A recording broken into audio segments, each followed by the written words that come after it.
안녕하세요. 지역 MBC 공동기획 자치분권대학 특강 자치분권으로 꿈꾸다 진행을 맡은 저는 아나운서 손정은입니다. 여러분 반갑습니다.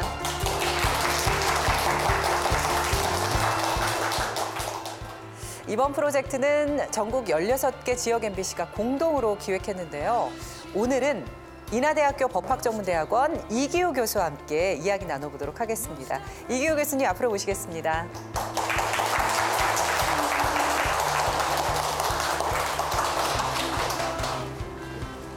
네, 안녕하세요. 네, 안녕하세요. 네, 교수님, 오늘 주제가 헌법은 지방자치와 무슨 관계가 있나요?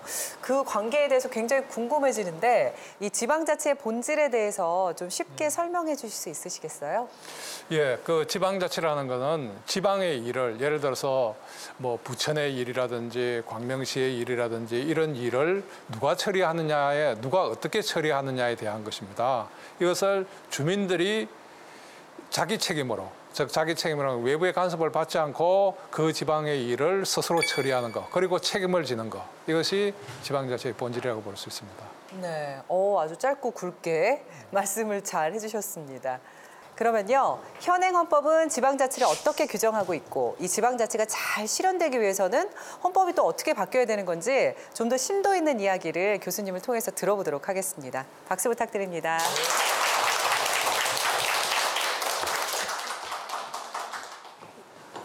예, 그 지방자치에 대한 말씀들을 많이 들으셨죠? 그리고 지방 일을 처리하는데 많이 관여도 해보셨죠?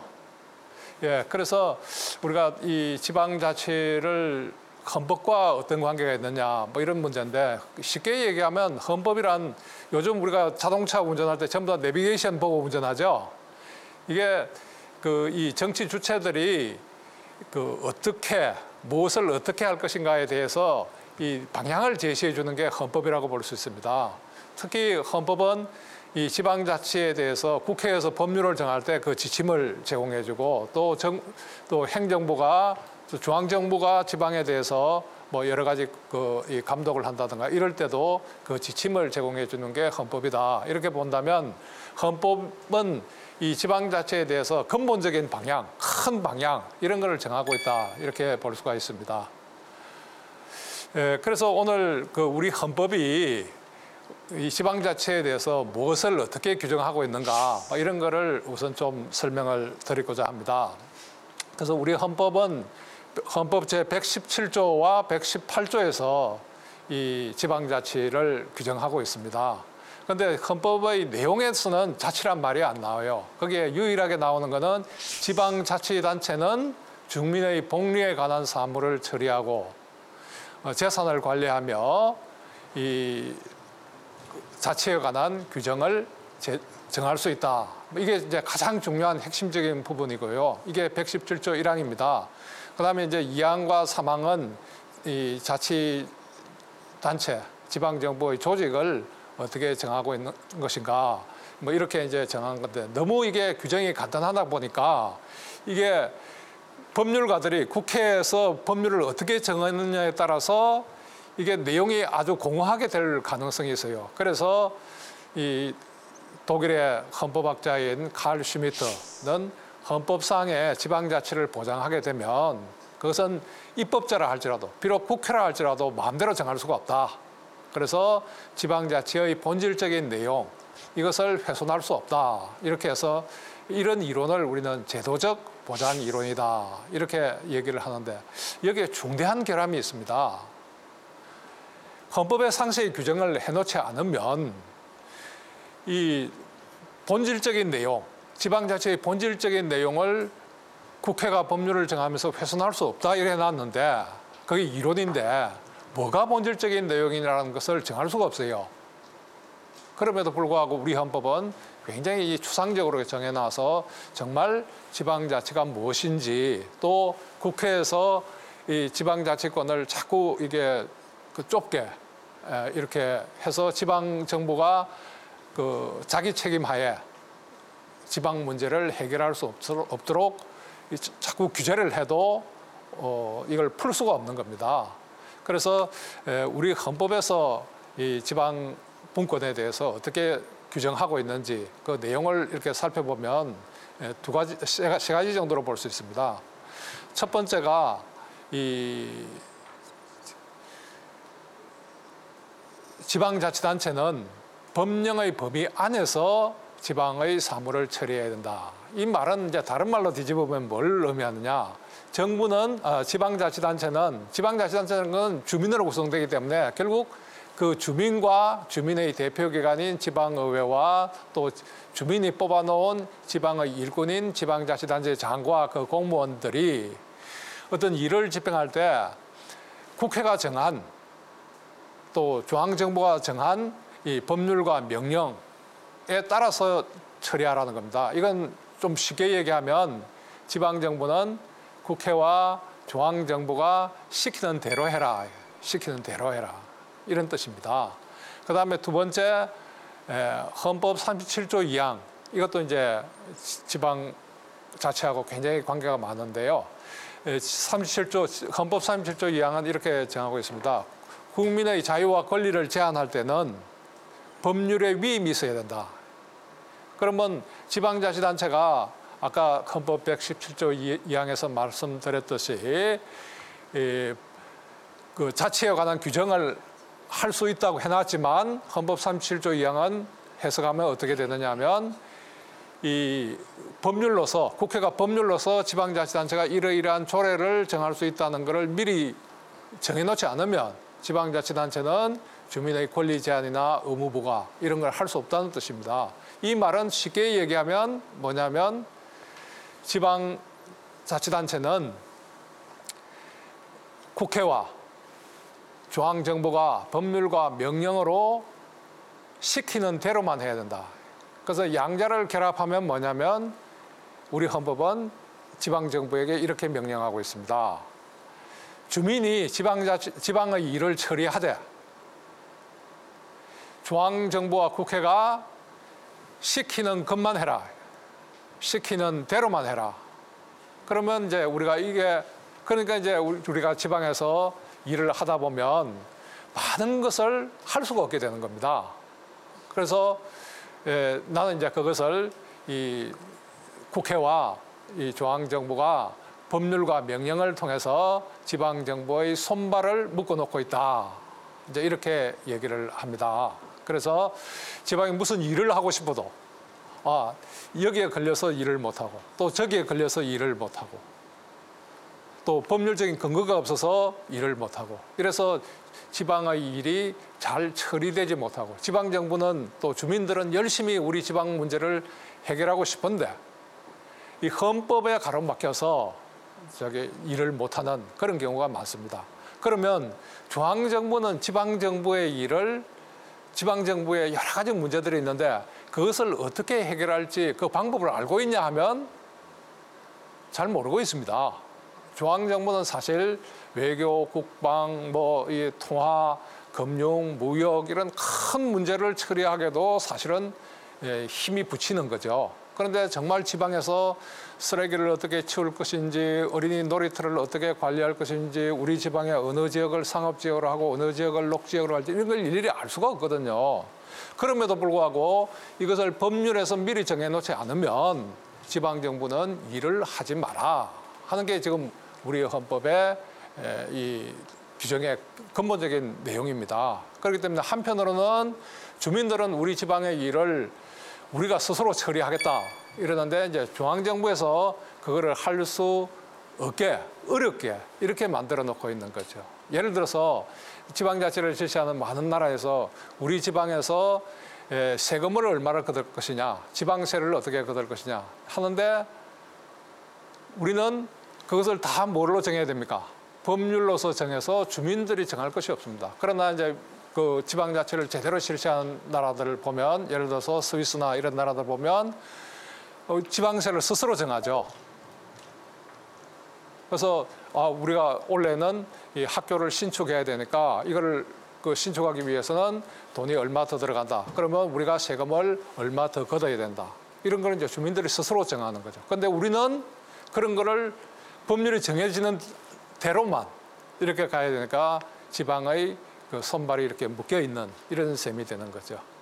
그래서 이제 이 지방자치를 제대로 하기 위해서는 헌법을 고쳐야 된다. 그래서 이제 헌법 개정의 문제가 계속 대두되고 있는 이유가 그겁니다. 그래서 어떻게 하면 이 지방 정부가 스스로 지방 문제를 해결하기 위해서 활동을 할 수 있도록 손발을 풀어주느냐, 이것이 가장 핵심적인 헌법 개정의 과제가 아닌가 이렇게 생각하고, 지난번 헌법 개정 과정에서도 이러한 문제들이 폭넓게 논의되었는데 이런 것들이 채택되지 못하고 여전히 지금 우리 지방 정부는 손발이 묶여 있다 이렇게 볼 수 있습니다.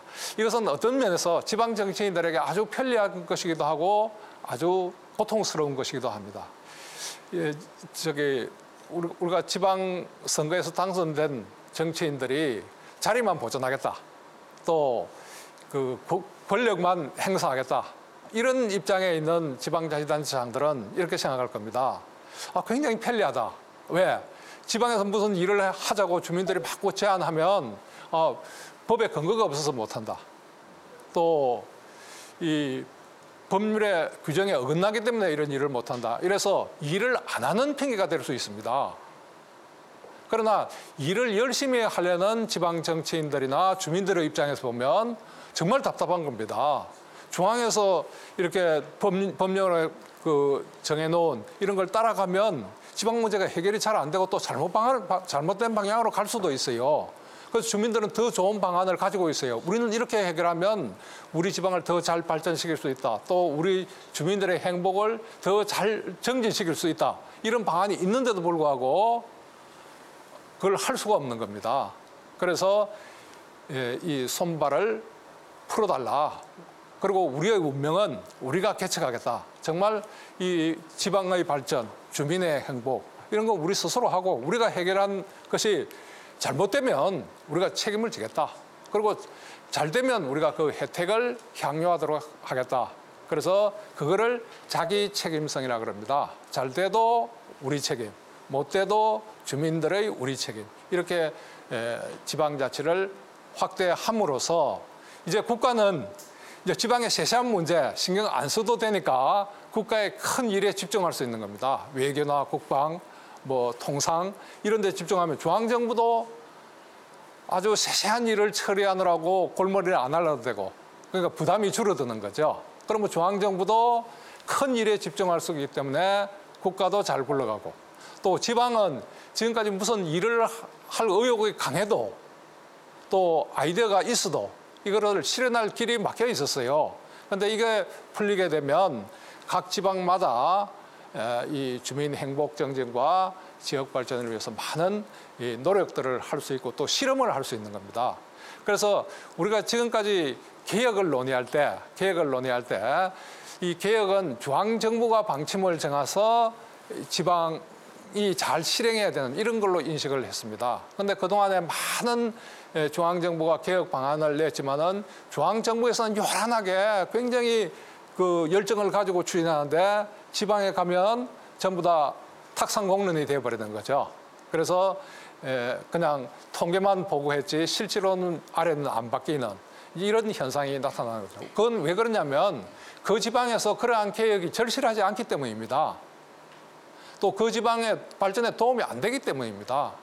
그런데 지방에서 시작해가지고 잘 되는 일들 이런 거는 다른 지방에서 금방 이렇게 따라가죠. 배우죠. 그리고 그것이 아주 좋다 이러면 중앙정부도 그걸 따라가지고 중앙정부의 정책을 바꾸는 사례들이 나타나고 있다는 겁니다. 그래서 한 두 가지 예만 들어보면 요즘 우리가 이 화장실 정말 한 20년 전에 화장실하고 오늘날 화장실은 완전히 차이가 나죠. 그런데 20년 전에 정말 우리 중앙정부가 이 화장실을 개선하기 위해서 엄청나게 노력했는데 못했어요. 그래서 화장실 개선은 대한민국에 불가능하다 했는데 지방자치가 되니까 한 지방자치단체가 나서서 화장실을 개선하니까 다른 지방자치단체들이 급속하게 따라. 또 이것이 중앙정부에 영향을 미쳐서 중앙정부도 철도라든지 이런 국립공원이나 이런 화장실을 바꾼다 이거. 그래서 이거는 한 지방이 바꾸어서 다른 지방을 바꾸고 중앙 정부를 바꾸는 이제 그런 사례들이 축적이 되고 있는 거죠. 또 요즘 보면 우리는 필요한 정보가 있으면 지방 정부나 중앙 정부에 언제든지 요구할 수 있죠. 그런데 이것도 지방 정부가 먼저 청주시에서 먼저 정보공개 조례를 만드니까 1년 만에 전국의 180개 지방자치단체들이 이렇게 정보공개 조례를 정한 거예요. 그리고 한 5년 후에는 중앙정부도 공공기관의 정보공개에 관한 법률을 만들어서 요즘 모든 국가기관이 정보를 공개하게 된 거죠. 그래서 한 지방이 바뀌어서 국가를 계획하는. 이제는 계획은 아래에서 시작해서 위로 바꿔가는 거예요. 그래서 한 지방을 바꿔서 국가 전체를 바꿔내는. 이게 이제 지방자치의 이상인데 아까처럼 이제 그런 사례들은 나오기가 굉장히 힘들어요. 왜냐하면 아까 얘기한 대로 그런 것을 할 때는 법률로 허용하는 경우에만 또 법률에 근거가 있는 경우에만 할 수 있기 때문에 극히 그런 일들이 일어나기 어렵게 이렇게 되어 있습니다. 그래서 만약에 지방의 손발을 풀어서 정말 지방의 일에 자기 책임을 갖고 처리를 한다면 많은 이 변화들 또 개혁들 이런 것이 기초지방자치단체부터 시작해서 광역지방자치를 거쳐서 국가를 바꾸어내는 이러한 혁신의 발전소가 혁신의 실험실이 바로 지방정부가 될 수 있고 주민들이 그것을 주도할 수 있게 되지 않을까 이제 이렇게 생각하는 거죠. 그래서 그러면 이제 우리가 헌법을 어떻게 바꿔줘야 되느냐 하는 이런 문제인데 그 원칙적으로 지방의 문제는 지방에게 맡겨야 됩니다. 그래서 요즘 이제 문제가 많이 나오고 있는 부동산 정책. 이것도 우리가 단적으로 보면 지방의 일입니다. 이게 전국적인 일이 아니라 왜냐하면 어떤 지방은 부동산 값이 떨어져서 문제고 또 어떤 서울 같은 데는 지금 부동산 가격이 너무 높아서 문제고 이런 경우에는 각 지방마다 사정이 다르단 말이에요. 그래서 이런 문제는 지방에서 스스로 규율을 할 수 있게 이렇게 해줘야 되는 거죠. 그래서 먼저 지방의 입법권을 어떻게 할 것이냐 하는 것을 헌법에 규정해야 됩니다. 그래서 많은 나라에서 지방자치를 제대로 실시하는 나라에서는 지방정부의 입법권과 중앙정부의 입법권을 헌법에 규정을 합니다. 그러면 지방은 그 헌법에 의해서 직접 부여받은 입법권의 범위 내에서 지방의 문제를 어떻게 처리할 것인가 이런 걸 이제 스스로 결정할 수 있게 되는 거죠. 그다음에 이제 두 번째 문제가 첫 번째가 이제 입법권의 문제고 그다음에 이제 두 번째가 우리 지방의 조직을 어떻게 할 것이냐. 지금 요즘 문제가 많이 지적되는 것 중에 하나가 이게 뭐 잘하는 지방자치시장 군수님들이나 시도지사들도 있지만 또 많은 분들이 우려를 합니다. 이게 권력이 너무 집중되어 있다 보니까 거의 제왕적이다. 이런 말씀들을 많이 듣고 또 느끼실 겁니다. 그러면 우리 지방정부의 형태를 어떻게 할 것이냐. 권력을 의회와 이 지방자치단체장과 그다음에 주민 간에 어떻게 배분할 것인가. 이런 거 다양한 선택의 모델이 있습니다. 그래서 어느 나라를 보더라도 똑같지 않죠. 그런데 우리나라에는 이 지방의 권력을 지방자치단체장에게 너무 집중시켜 놨단 말이죠. 그래서 이런 거를 지방이 스스로 선택할 수 있게 조직 자율성, 이제 조직권을 부여할 필요가 있는 거죠. 그다음에 이제 또 세 번째 재정에 대한 문제입니다. 지금은 우리가 지방세를 전부 다 국회에서 법률로 어떤 세금은 지방에서 걷고 또 세율은 얼마나 하고 이런 걸 다 정해놨죠. 근데 사실 지방에서 우리가 무슨 일을 하면 돈이 더 필요하고 일을 하지 않으려면 돈이 적게 필요하고 이렇죠. 그래서 제일 중요한 것이 어떤 것에 대해서 지방세를 부과할 것인가, 또 세율을 얼마로 할 것인가. 이것을 이제 우리는 과세권이라고 합니다. 그런데 이 과세권을 헌법에서 지방정부가 정할 수 있게 보장을 해주면 지방에서 많은 활동의 가능성이 열리는 거죠. 예를 들어서 기업들을 유치하려면 기업들은 돈을 벌어야 돼요. 그래서 많은 외국의 지방자치단체들이 세율을 낮춰서 이 기업들을 유치하는 거죠.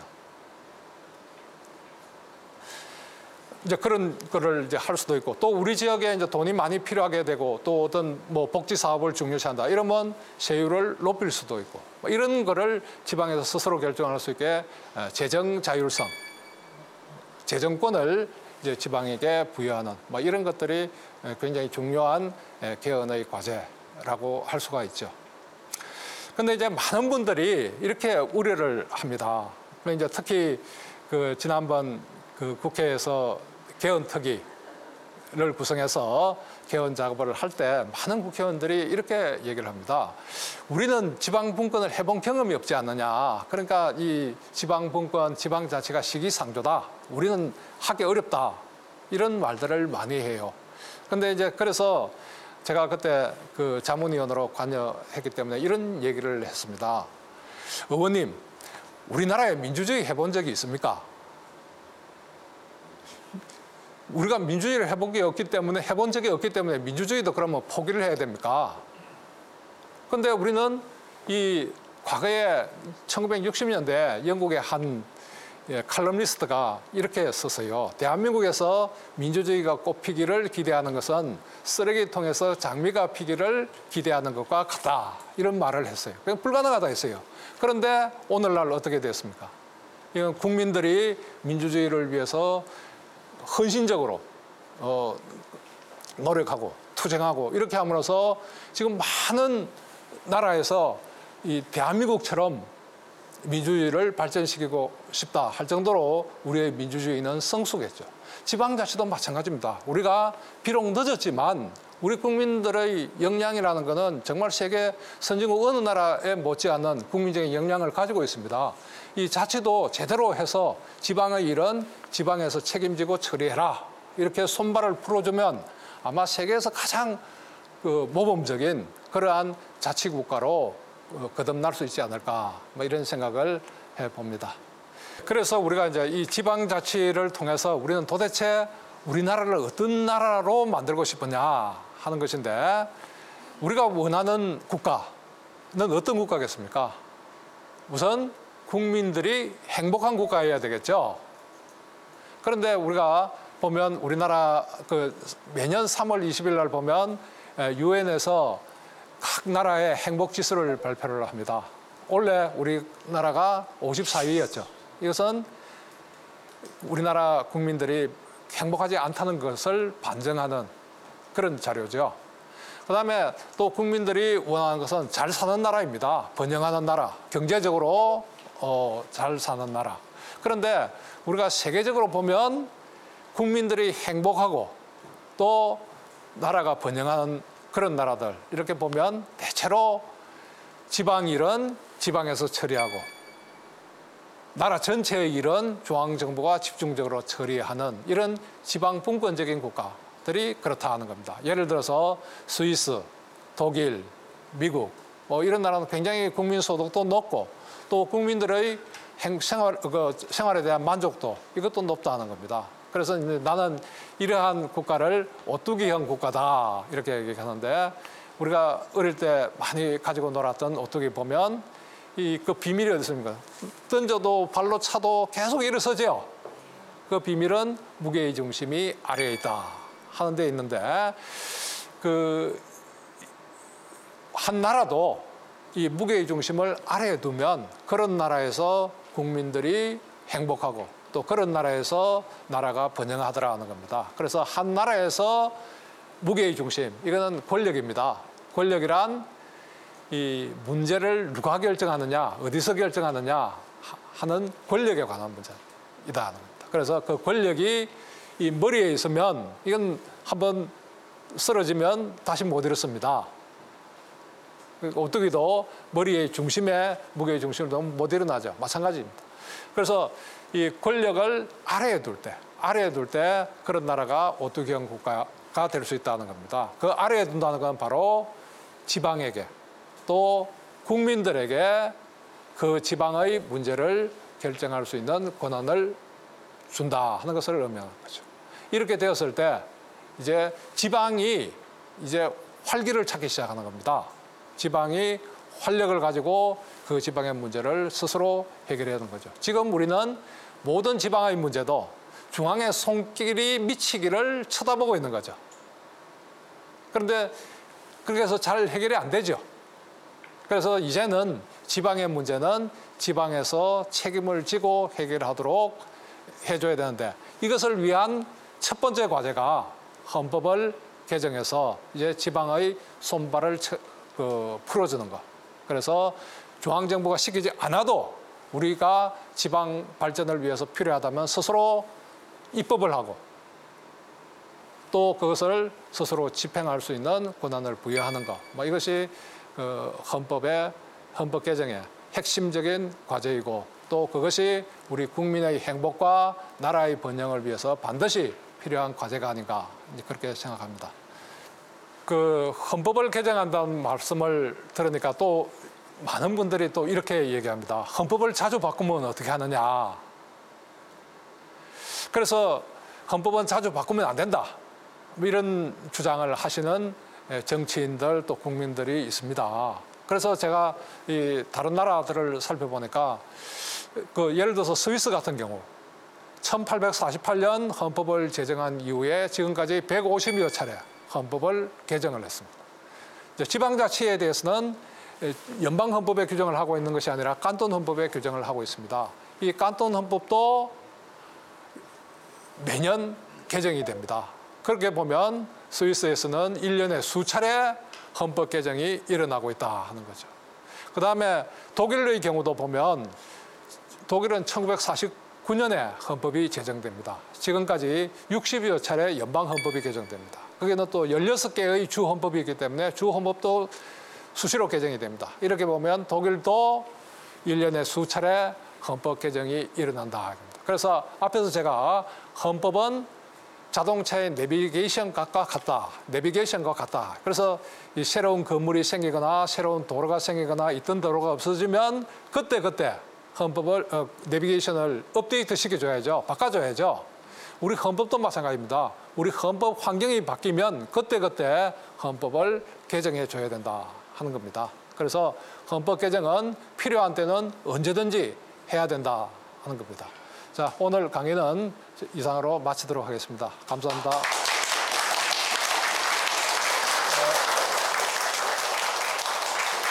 네, 교수님 강연 잘 들었습니다. 네. 오늘 하신 말씀 중에서요, 이 세계적인 정치 선진국으로 불리는 독일과 스위스에서 거의 매년 헌법을 바꾼다, 또 1년에 뭐 몇 번씩 바꾸기도 한다는 얘기 하셨잖아요. 네, 그렇죠. 그게 저는 굉장히 좀 충격적으로 다가왔거든요. 왜냐하면 우리나라에서는 정말 쉽지 않은 일인 것 같아서, 교수님이 보시기에는 우리나라에서도 이렇게 헌법 개정이 자주 일어날 수 있다고 보시나요? 지금은 이제 우리가 헌법을 개정할 수 없도록 막아놓고 있어요. 왜냐하면 발의 자체를, 예를 들어서 일본 같은 경우에는 국회의원들 20%뭐 헌법 개정을 제한할 수 있도록 이렇게 발의할 수 있도록 되어 있거든요. 그런데 우리는 제적 과반수가 안 되면, 이건 다시 말해서 여야가 합의 안 하면 개헌안 발의조차 못하도록 이렇게 막아놓고 있고, 그다음에 특히 스위스 같은 데는 대부분의 헌법 개정들이 국민들이 발의를 해서 개헌을 합니다. 그렇기 때문에 국민들이 국회에서 개헌안을 발의하지 못하면, 또 안 하면 필요한 헌법 개정안을 국민들이 직접 발의하는 거죠. 그렇기 때문에 이제 헌법 개정이 자주 일어나는 거죠. 그런데 우리나라도 이 헌법 개정 조항을 바꿔주면, 즉 다시 말해서 뭐 예를 들어서 국회의원, 우리가 원래 재헌헌법에는 1954년제 헌법, 그러니까 유신 헌법 이전에는 보면 국회의원 3분의 1이 발의를 할 수 있도록 해놨습니다. 그거를 낮춰주고, 그다음에 국민들에게 헌법 개정을 발의할 수 있는 권한을 주면 헌법 개정이 수시로 일어날 수 있을 거라고 이렇게 봅니다. 그러면 헌법 개정이 너무 자주 일어나면 어떡하냐, 이런 우려도 있을 수 있죠. 그럼 나라가 어디로 흘러갈지 모르겠다, 이런 걱정도 있지만 걱정할 필요가 없습니다. 국민들이 최종적으로 국민 투표를 통해서 결정하잖아요. 그렇기 때문에 국민들이 합리적인 판단을 하게 되는 거죠. 예를 들어서 스위스 같은 경우도 이 국민들이 발의하는 헌법안 10건 중에 1건만 통과됩니다. 그럼 9건은 통과가 되지 않는 거죠. 이거는 결국 그 국민이 그 나라를 만들고 그 나라를 지켜가는 거죠. 우리도의 경우에도 또 사실 우리 유신헌법 이전에는 국민들이 헌법 개정안을 제한을 할 수 있도록 되어 있었습니다. 이것을 유신 헌법에 의해서 폐지가 됐습니다. 그래서 국민들은 무장해제돼 버린 거죠. 그래서 국회의원이 헌법 개정을 해주기를 쳐다만 보고 있는 거죠. 그런데 이거를 이제 오늘날 국민 주권 시대에 맞게 국민들의 헌법 개정 발언권을 부여하면 뭐 다양한 측면에서 헌법의 변화 또 시대적인 그 적합성 뭐 이런 것을 회복할 수 있지 않을까 이렇게 생각합니다. 네. 그렇군요. 사실 이 이야기 속에는 우리나라의 아픈 역사도 함께 녹아 들어가 있는 것 같아요. 그 헌법을 개정할 수 있는 그 헌법부터 바꾸는 게 먼저일 것 같네요. 여러 가지로 앞으로 이 정치가 나아가야 될 방향들이 과제들이 많이 남아 있는 것 같습니다.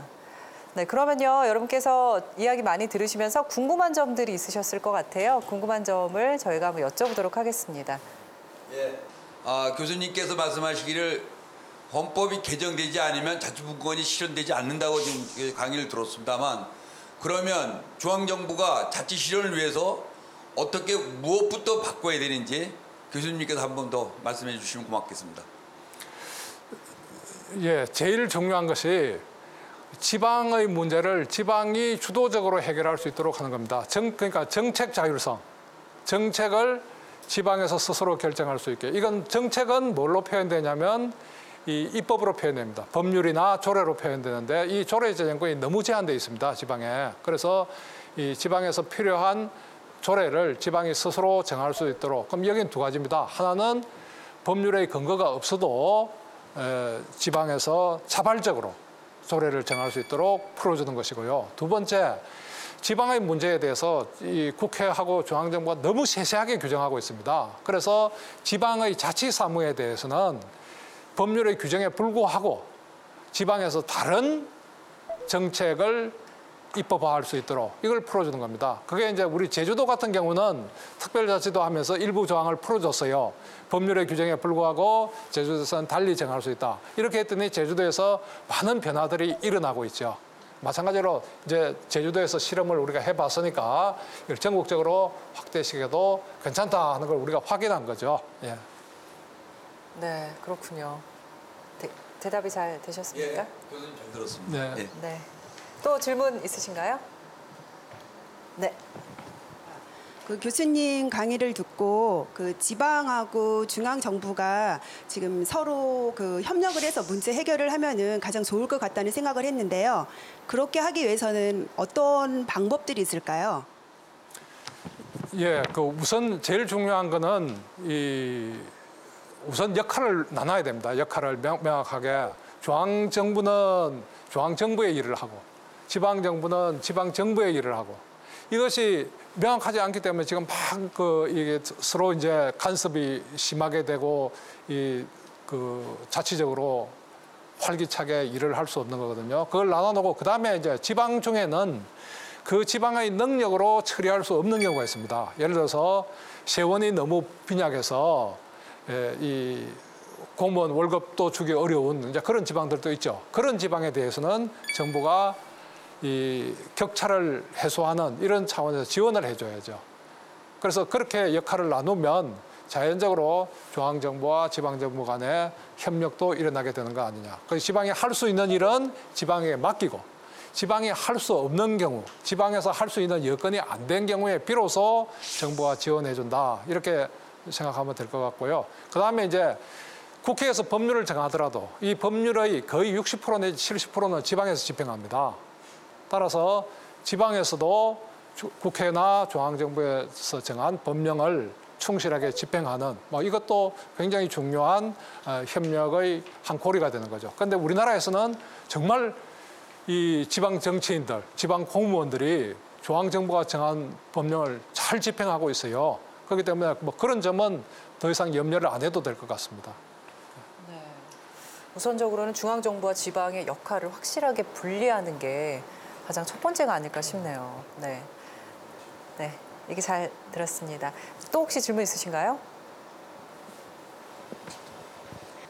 제가 교수님한테 질문하고 싶은 것은 요즘은 하루가 다르게 급변하는 사회에서 우리 정부가 새로운 정부가 어떤 식으로 해야 할지 그런 것이 궁금하고 교수님이 생각하는 정부의 역할은 어떤 것인지 그게 궁금해서 여쭤보고 싶습니다.